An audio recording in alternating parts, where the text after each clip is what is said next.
Hello ladies and gentlemen, and welcome back to the After Hours Gaming League Season 3. We're going to go into game number 4 of Storm8 versus GREE here in just a moment. But before that, there was something that was... Okay, well never mind. I was going to say something and then I totally forgot, and then I remembered what I was going to say, and then I remembered that I wasn't going to say it, so... Wonderful, Dr. Zealot. How are you doing, Tara? I am doing absolutely awesome, especially now that you've embarrassed yourself just slightly on camera, which it kind of brings joy to my heart to see that, Dr. Zealot, because I do it so often that when someone else does it, I'm like, okay, it's not as bad. But to be on topic, Game 4 is going to be on Star Station, which is a new 4-player map for the beta. Pretty exciting. It's symmetrical. It has 4 Xel'Naga watchtowers, which is going to be great for scouting and all of that. And it looks like we have a ZVZ, which is amazing to cast, amazing to watch, and super volatile. So what do you think, Dr. Zealot? Volatile, banelings. That's pretty much it. It's all about the banelings. Banelingling wars early on. It's all about the banelings, and I don't know what else it's about. That's probably the smartest thing that Blizzard has ever done with StarCraft 2 was banelings. It's just, they're crazy. They explode everywhere. But let's go ahead and go in this game, Tara. Let's do it. Have you ever heard the cry of a baneling who died without actually blowing up onto something? You know, like if you have a unit that is ranged and he's trying to pick off the banelings and stuff, and when they die and they haven't blown up on a bunch of workers or something, they go, "Arr!" And it's like so sad. I just want to like put the pieces of the baneling back together and be like, no, keep rolling. It's okay. You have a second chance. It hurts my heart. Oh my gosh. Dr. Zealot. It hurts my heart too. I have baneling love. Banelings can be cute. StarCraft has shown us that. But let's go ahead and introduce the players up here in the top left-hand corner on this lovely 4-player map, Star Station. We have our Blue Zerg representing Storm8. He is Final Bug. And spawning in the bottom left-hand corner as the red Zerg player, we have Bobo Nut for Team GREE. Now, both of these players are very strong, and oh, the Overlord kiss, smooch, and right there in the middle of the map, smooching Overlords as pretty standard in Zerg versus Zerg, actually. This is a 4-player map, so both players, they can probably guess, since their Overlords just made out in the middle of the map, that where each other is, but they're still going to send their Overlords just to make sure no shenanigans are going on.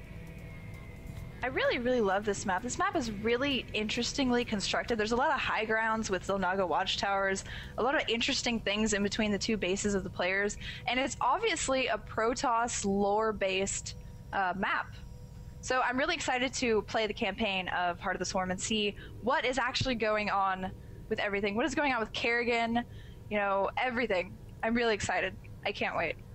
Yeah, some interesting parts about this map actually is that the center of the map can be controlled very easily with Broodlords because of these little open areas on either side. So you can kind of park your Broodlords there, and then any sort of anti-air you can either park behind and control this ground behind it, or on the other side.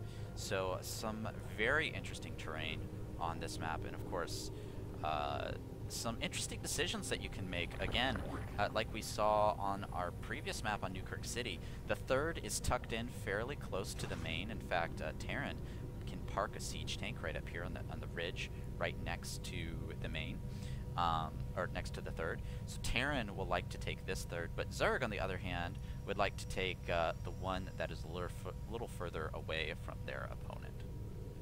Absolutely, Dr. Zealot. That is really interesting to note, that hole in the middle there. That will be great for air control. It's kind of interesting, now that you think about it, how the Zerg can kind of manipulate that and put his Broodlords there. Broodlords have amazing range with their Broodlings. They can take out an army that's coming across the map. They can hold position and make sure that there is no kind of coming across there. And then they also have these chasms around that as well that can be used kind of in the same fashion.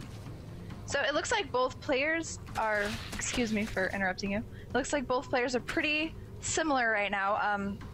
Looks like the GREE player might be droning just a little bit more. Both of them have their expansions down and are just kind of getting economically ahead here.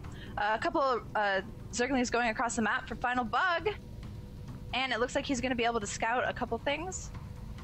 Yeah, most importantly, however, this metabolic boost and the Baneling Nest is going to go down first for Bobonut. So Bobonut is going to be a little bit ahead of his opponent.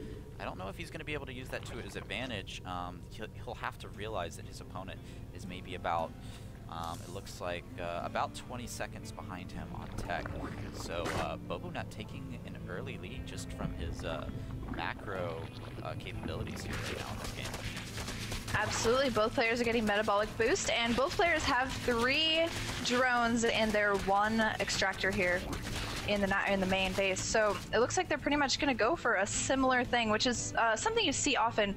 Baneling Nest going down for both players, and one is almost finished there for Bobonut. As you said, he's a little bit ahead in his tech. Spine Crawler's going down. There's, you know, going to be pretty much a Baneling-Ling war, as we talked about. Yeah, the Spine Crawlers going up here mean that both players are playing somewhat defensively. So, you know, they might be pretty safe from any sort of Banelings coming up. Also, this ramp is very tiny, and it's very hard to get Banelings up there, especially if you have a Spine Crawler.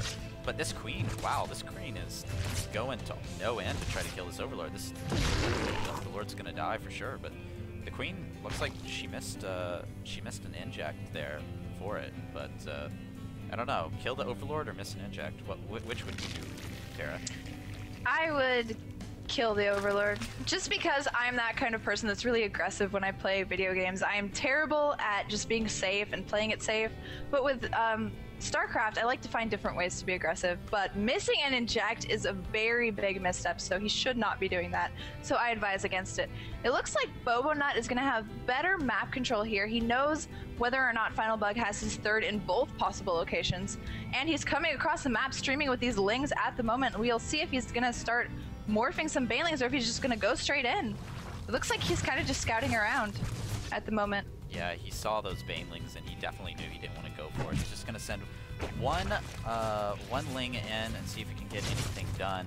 And nothing is going to get done, so he's just going to go home with the remainder of his Lings. Final Bug is splitting up his Lings, doing a little bit more harass. He was just sitting there outside of the natural of Bobonut, but it looks like he's opted not to really do anything there on that front. And he's taking his third now. Final Bug is at the moment. Now we do have the first split in tech here in the game. We have a Spire coming down right now for Final Bug. Meanwhile, no tech coming down for Bobonut. Bobonut just opting to continue droning at this point. Oh, well, there's a Spire for him. So his Spire is going to go down a little bit later. He's going to add a whole bunch more drones. And he is actually going to take his third as well. I think this is a great idea by Final Bug to go ahead and tech into something else when it's still kind of in the phase where you want to mess around with the Zerglings and the Banelings. I think it's interesting and kind of mind-gamey-ish. And it looks like Final Bug did get his third down a little bit earlier, as we talked about, and it looks like that's going to put him a little bit economically ahead if he's able to have enough drones to saturate his third base. Both gases are going down, which means Final Bug is going to hit that tech really hard. That's definitely true.